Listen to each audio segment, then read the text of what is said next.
Hello friends, welcome to Expert Guidance video classes. Economics lexicon video series में आपका स्वागत है। Our today's topic of discussion is GNP, that is gross national product. Last video में हमने GDP discuss किया था। GDP क्या था? Gross domestic product. Okay, so will try to understand GNP as we did in GDP. GNP को हम अलग अलग टर्म्स में स्प्लिट करेंगे और देखेंगे इनका मतलब क्या होता है।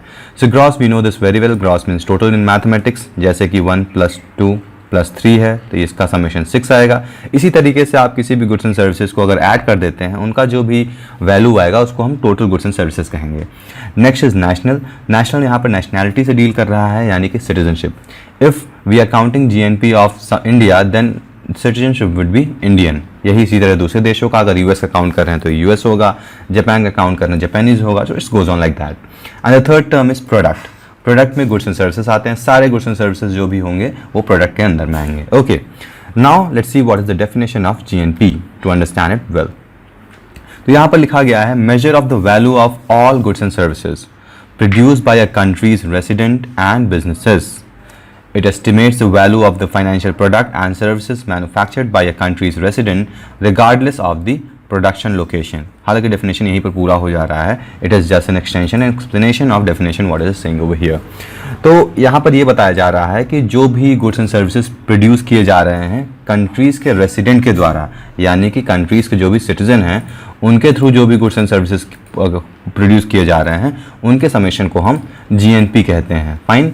वही जीडीपी में क्या था? जीडीपी में था कि जियोग्राफिकल बाउंड्रीज़ के अंदर, अगर इंडिया का कुछ भी जियोग्राफिकल बाउंड्री है, किसी भी कंट्री का जियोग्राफिकल बाउंड्री है, तो उनके जियोग्राफिकल बाउंड्री के अंडर में जो भी कैलकुलेशन हो रहे हैं, जो भी गुड्स एंड सर्विसेज बन रहे हैं, उनके समेशन को हम जीडीपी कहते थे। और यहाँ पर इंडिया के जो रेसिडेंट हैं, रेसिडेंट या कह लीजिए सिटीजन हैं, तो इंडिया के सिटीजन के थ्रू जो भी गुड्स एंड सर्विसेज प्रोड्यूस किए जा रहे हैं या प्रोवाइड किए जा रहे हैं, वो चाहे इंडिया में हो चाहे फॉरेन में हो। मान लीजिए कोई इंडिया यूएस गए हैं कुछ दिनों के लिए, कुछ लोग लंदन गए हैं, तो डिपेंड अलग अलग कंट्री में अगर वो इंडियन रेसिडेंट उनके पास है तो वो वहाँ पर जो काम कर रहे हैं इंडिया में भेज रहे हैं पैसे, that would be also counted in GNP, fine, gross national product में। तो ये था इसका डेफिनेशन। अब हम समझते हैं इसको। इसका एग्जाम्पल अगर आप समझना चाहें यहाँ पर हम समझ सकते हैं। जैसे कि मान लीजिए इंडिया में बहुत सारे गुड्स प्रोड्यूस हो रहे हैं, बहुत सारे सर्विसेज प्रोड्यूस हो रहे हैं और बाहर से भी कुछ गुड्स एंड सर्विसेज आ रहे हैं। मान लीजिए यहाँ पर मैं फॉरेन से कुछ गुड्स सर्विसेज आ रहे हैं और माइनस हम यहाँ पर क्या करेंगे? माइनस हम करेंगे जो इंडिया में फॉरेनर्स हैं। मान लीजिए कोई यूएस का है, कोई जापान का है, तो वो अगर यहाँ पर कुछ काम कर रहे हैं तो वो प्रोडक्ट हम माइनस कर देंगे। तो यही हमारा जीएनपी हो जाता है। ठीक है, ये इसको अगर हम आगे फॉर्मूला क्या है एग्जैक्टली हम आगे देखेंगे, what is exact formula for calculating GNP, but this was in short. For example, अगर इंडिया में 100 रुपये का गुड्स प्रोड्यूस हो रहे हैं, टोटल 200 रुपये के सर्विसेज दिए जा रहे हैं, और प्लस फॉरेन लोग हैं जो हम लोग की मान लीजिए अमेरिका में, लंदन में, जापान में, जो भी वहाँ रह रहे हैं, वहाँ से इंडिया में 100 रुपये भेज रहे हैं और जो इंडियन में जो फॉरेनर हैं उनको हम 200 रुपये पे कर रहे हैं। तो जो ये समेशन आएगा वो हमारा जीएनपी हो जाएगा। Fine. Now moving to GNP calculation. कैसे जीएनपी कैलकुलेट होता है? तो इसके लिए बहुत ही सिंपल सा फॉर्मूला है, जैसे कि GNP is equal to GDP plus net income flow from overseas minus net income outflow to the foreign countries. मतलब यहाँ पर हम जो भी फॉरेन से हमारा पैसा आ रहा है, मान लीजिए कोई फॉरेनर कंपनी इंडिया में है, तो उस पैसे को हम माइनस कर देते हैं और फॉरेन में जो भी लोग काम कर रहे हैं वहाँ से पैसे भेज रहे हैं उसको हम जीडीपी में कैलकुलेट कर देंगे, तो वही हमारा जीएनपी हो जाएगा।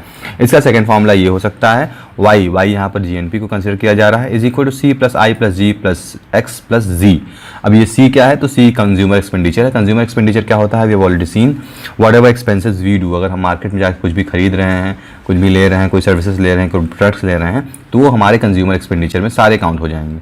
इन्वेस्टमेंट क्या होता है? इन्वेस्ट मान लीजिए कोई प्राइवेट कंपनी है, कुछ इन्वेस्टमेंट कर रही है अपना बिजनेस करने के लिए, मान लीजिए कोई बिल्डिंग बना रही है, ठीक है, कोई सर्विसेज मशीनरी ला रही है, तो जो भी इन्वेस्टमेंट कंपनी करती है वो इन्वेस्टमेंट में काउंट होता है।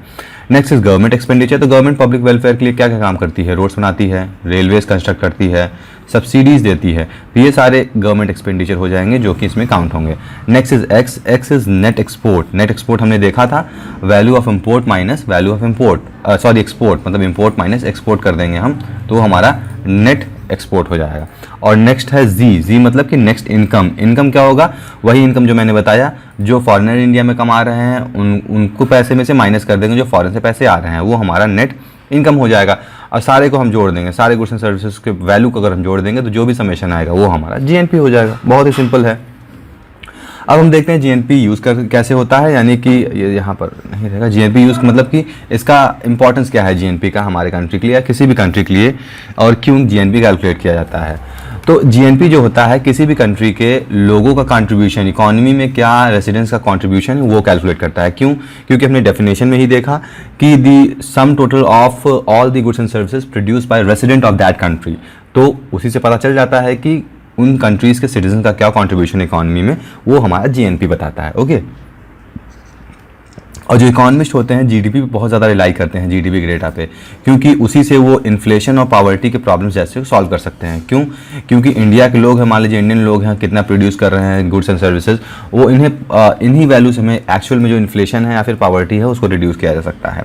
और क्या इंपॉर्टेंट है, अब यहाँ पर हम ये भी देखते हैं कि क्योंकि रेसिडेंट के कहाँ पर रह रहा है, लोकेशन, जो भी इंडियन रेसिडेंट हैं, इंडियन सिटीजनशिप जिसके पास है, उसका लोकेशन कहीं भी हो, उसको छोड़ते हुए हम उसके इनकम को जीएनपी में काउंट कर रहे हैं। तो जीएनपी जो है जीडीपी से हमारे लिए बहुत ज़्यादा रिलायबल हो जाता है, क्योंकि जीडीपी में हम क्या कैलकुलेट कर लेते हैं, ज्योग्राफिकल बाउंड्री के अंदर जो भी काम हो रहा है। मान लीजिए कोई यूएस कंपनी है, चाइना कंपनी है, जापान कंपनी है, इंडिया में कोई काम कर रही है, तो उसके पैसों को भी हम जीडीपी में गिन लेते हैं, जबकि ये पैसा प्रॉफिट जो होता है वो दूसरे देशों में जाता है, but still we count as GDP. But in GNP ऐसा नहीं है। जीएनपी में जो पैसे काउंट किए जाते हैं जो कि हमारे रेसिडेंट अर्न कर रहे हैं, चाहे इंडिया में चाहे इंडिया के बाहर। That's why GNP becomes more reliable. So that's all for today's video. I hope आपको जीएनपी समझ में आ गया हो। Thank you for watching. If you have any doubts please ask in the comment box, और मिलते हैं आपसे अगले वीडियो में नए कॉन्सेप्ट के साथ। Till then good bye.